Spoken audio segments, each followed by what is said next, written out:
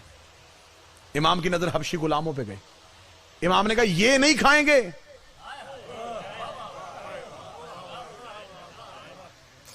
سطریں سنیے گا صرف مالک کی، سونے کے قلم سے لکھے جانے والے۔ امام نے کہا مامون کیا یہ کھانا نہیں کھائیں گے؟